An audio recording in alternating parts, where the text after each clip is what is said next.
Hey, yo, man, so what's good? How you feeling? I feel great. Back for episode number 2.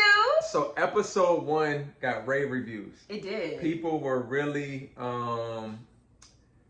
like, people said they laughed. Yeah.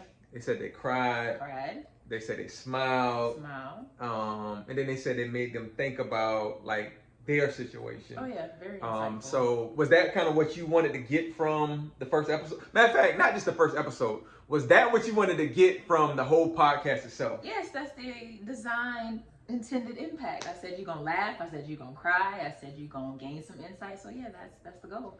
So how do you feel that the podcast is out, it's getting reviews, people seem to enjoy it? Like when I first said, yo, Bree, we need to get this back going, is this what you kind of foresaw? Yeah, in a sense, people being able to take something away and fulfilling my purpose. So yeah, this is definitely what I thought. What about you? No, all I gotta say is, why did it take you so freaking long? What do you mean? I told you years ago, not months ago, I said, yo, Bree, I got the mentality changing. I said, Bree, we wrote this book together, but I said, like, yo, I want that to be your thing. I wanted it to be your brand, that you could turn it into a business where we can get like the speak at conferences that we have now, to have the podcast that we have now, to get the merch going that we have now. Yeah. So what took you so long? The people want to know. God said it wasn't time yet. Ooh, why she had to put it on God? He said it wasn't time yet. If he say it's not time, then of course he gonna make other things come into play where it's just like it's not time yet. So I just feel like it wasn't the time yet, but I guess the time is now. So here we are. So and what's crazy, yo, is I sent Bree this video on Instagram. It was a pastor who it seemed like he was in a cage, right? Mm-hmm. And he was talking about like it can't be time until like God says it's time. And I truly believe when we first wrote this book and we published it, and we had the book signing at Columbia College. Bree was still, you were a junior or a senior then? Junior. She was a junior, so she probably didn't really have time to commit fully to the not saying the launch, because we launched it, but to the developmental stages. Right, yeah. Like when you have a kid, like you don't just have a kid, they born today and then now they're 18 years old and they know everything. So she didn't have the time nor the bandwidth to really commit to the vision that I had when I first wrote it, because I knew it was gonna happen like this. And that's the one thing, man. God will give you like visions, and He'll make provision to make that vision become a reality. And so this is the reality of the vision that I saw happening, and I'm just so excited that you are now. She done took the bull by the horns, y'all. Hey, people that's listening. Like, we have video to go with the audio. Oh, yeah. Like, he's been on my neck about everything. Bree, I need you to create this. Bree, I need you to do that. Create some shirts. Do this. Send the email. I'm like, Mr. Greene, what are you doing? I'm using my platform, boo. I built the platform. Okay. I got the people. Okay. I got the people. You got the... whatever you call it. Oh, okay. So I got nothing, basically. Okay. All right, so get the people a review on episode 1, because Bree listened to it like 27 times. I did not listen to it 27 times. He gassed it. I took a couple snippets out. But basically, we kind of just gave like a little intro. So we talked about like, me being in foster care. We talked about us meeting for the first time. We talked about what was it like. When I found out. We talked about we found out my mama was pregnant and how that went. It ain't mine. Bye. And how you felt. And she came out looking just like me. Look at that. That's what you get. That's typically how it goes. So yeah, you talked about how you felt like you was gonna let your grandmother down, but she, still accepted you and still loved you through all of that. We talked about what else we talked about? We talked about a couple different things. Yeah, we talked about like how you were kind of not as receptive at first. Rough around the edges. Really rough around the edges. Right, not too much. Still rough around the edges. Whoa. Nah, not at all. Like, I'm very much polished now. No, I was talking about physically rough around the edges. What you trying to say? Your hair is just all over. Baby, this team natural. What are you saying? Anyway. This team ball head. That's as natural you're gonna get. Anyways, what else did we talk about? That was about it. Yeah, that's good. So we on episode 2, and I want y'all to know, man, in the book, #FatherDaughter Goals, every chapter is called a journey. And it's called a journey, and I always say this because journeys take you to a destination. So after reading every journey, we want to get you to a destination, because we wrote it together. I can't just say, this ain't the mentality changer. It's not. Calm down. Pause. So we want to take you on a journey where once you finish reading it, you can say, they took me from where I was to where I needed to be, and hopefully gave you some type of roadmap, because we wrote it in a sense where I wrote 50% of it, Bree wrote the other 50%. I wrote from a father's perspective, Bree wrote from a daughter's perspective. If you are a father or a daughter reading it, you can infer from my perspective and you can infer from hers. And that's the beauty of this book. Yeah. So throughout this podcast, we want to take you on that journey. So we talked about when I found out, when we met, when I petitioned the courts, got a lawyer, got a guardian ad litem, Charmaine saying, get your freaking child, what the heck are you doing? Right. Until when you moved in, you were rough around the edges and all of that stuff. So now the next part of this journey is like middle school, high school. Okay. Like I don't want to jump too far ahead of where you are now. Like I want people to, I want people to know, like, we didn't become #father-daughter goals overnight. Not at all. I mean, not at all. Because in middle school it was tough. I took Aubria's cell phone one time and threw it into the wall. Or was it your headphones? Was it your cell phone headphones? Well, I remember it was one of them grades. It was one grade you broke my phone in half because I stormed off, and he was like, "Did you storm off?"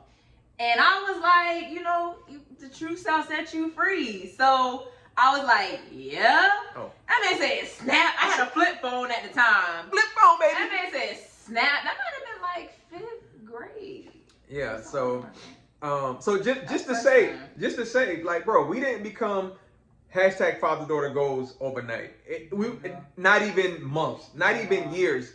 It was a continual process. And I knew that I had to work on me. Bree knew she had to work on her. Yeah. Sure as hell had to work on her. All right. Because she was off the freaking chain when we first got her. That's the pot calling the kettle black. Well, we ain't talking about that. We on you. Okay. All right. Anyway. So moving right along. One of the most important things that happened between after getting her in a couple of years of kind of loving on her a little bit, showing her that she's loved, depositing love, building a foundation on love, changing really the climate, because before you can change the culture or establish a culture, you got to change the climate. And she came from a toxic climate, and we wanted her to be in a climate that was based on love, like togetherness, family, structure, and all of that good stuff. So in journey number 1, man, we talk about culture. And it was, so in the beginning of every journey, we found a quote that kind of ties into it. And so Alice Walker said, "My parents taught me service, not by saying, but by doing.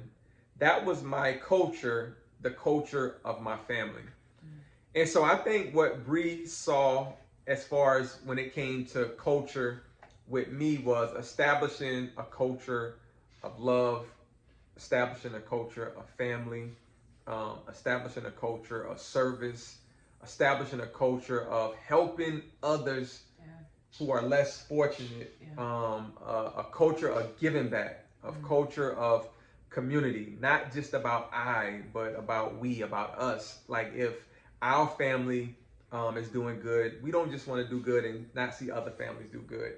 And I think the most important thing that you can do when you're establishing like a culture in your father-daughter relationship, or even son-daughter, whatever, right?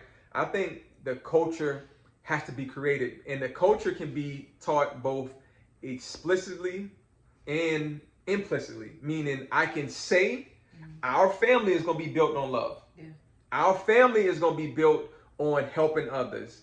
And that can be explicit, me saying it, or it can be implicit on me doing. Right. So when you see me doing stuff for other people, in your mind, you felt like, I saw my dad give back. I saw my dad help people that was less fortunate. And as a result, you started doing it. Yeah. So when you think about culture, right, and you think about the middle school Bree, maybe even the high school Bree, it doesn't have to be confounded just on middle school, high school. But when you think about like maybe that 8-year window, what was the culture like for you? Because if you think about it, because when you wrote in yours, you said Charmaine said something that really made sense, saying you came from 2 different cultures. Yeah. So can you elaborate on what the culture was like that you came from and the culture that you saw? Yeah.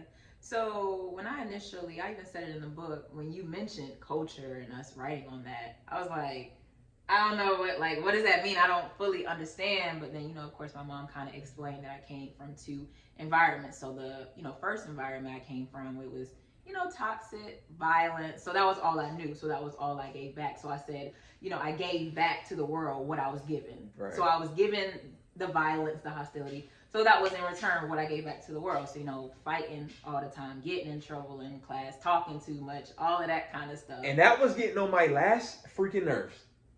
What do you mean? I was tired of having to go to the freaking school. All right. Because you was off the chain. That was all I knew. That was my culture. It wasn't even really like a culture established. It was almost just like a do what you do, but don't get in trouble. It wasn't I want you to be showing you how to be a servant leader, showing you how to love somebody, showing you I didn't see none of that. So it was this one thing was all I saw, all I knew. So therefore in life, basically all I was doing at that time was just going through the motions. Right. So then, I moved with your mom, and it was it was completely different, night and day. So it was okay. So it went from hostile to love and affection and nurturing and teaching. And it was I don't know, you take school serious. When I was they didn't tell me to take school serious, or they didn't establish those. Speaking of school, time out, pause. Oh my Bree gosh. failed a freaking class called horticulture. I failed that class because y'all allowed me to be in that class. Whoa, we allowed? Yes. Girl, that was my freshman year. I didn't pick those classes. You're supposed to pick classes for your key. That was y'all's doing, not mine. Right, that was your 10th grade year. No, that was freshman year. That was your 10th grade year. That was in 10th grade. All right. I'm most certain that was freshman year. Scratch that off. But yeah. She failed. That's all we told us. We on school with this. So yeah, I wasn't taking academics wasn't a principle instilled in me until I moved with y'all. And I know I actually read in a book, and I saw that I, gave credit to you, which some credit does partly go to you because you were the disciplinarian in the aspect of academics.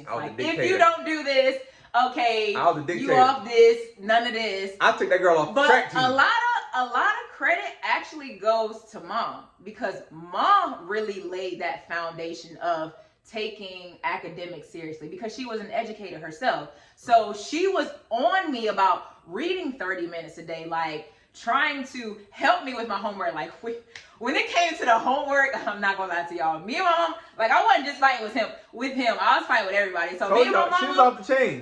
We was bumping heads all the time. I thought we had the child's play, the doll that came. I thought freaking Chucky, the daughter doll, or the girl doll, or the Chucky girl. I am a weed. Bree was the freaking. Stop! Don't do me like that. I'm sorry, y'all. I've been delivered. Okay, I've been delivered for real. But yeah, it's mom really helped to lay that foundation of taking academics seriously. Right. So yeah, just seeing how y'all led and how y'all did things, and led by example, allowed me to wow, I like that effect that you just had on somebody. I kind of want to have that effect too. So that was kind of the distinction in the 2 cultures. All right, so that's super dope. So now we fast forward and we just think about the college student, Bree. What the heck made you take school serious in college where you ain't gave not nary nothing about school in middle school? Middle and high school. I ask myself that question all the time, because I don't know if it was a mixture of, okay, school ain't free no more. Nanny paying $1,000, Thank you, Joe Biden! Because I am about to freaking, what's that they call him? Biden cut my $10,000 right now. But yeah, I don't know if it was the knowing, thousands of dollars in me being in school, and then strictly, you know, in a sense, being in a women's college. So there was no distractions of the male energy on campus. Like, hallelujah. I don't know. The light switch just went off somewhere there where I was really like, okay, it's go time. Like, bro, you got dreams, you got goals, you got aspirations. Like, it's not playing no more. Like, let's go. Right. So I really think that that was like a beautiful thing once that light switch like went off, and you were really just locked in on school. And I think it was really just built on the foundation, the culture, the because you know, culture is just a set of principles, behaviors, ideas that you establish. And like I said, they can be passed down from generation to generation. Like, it's a certain culture that I picked up from my grandmother. My grandmother was born in 1918, like I said in episode number 1. And my grandmother, she really didn't know what culture was or anything about that, right?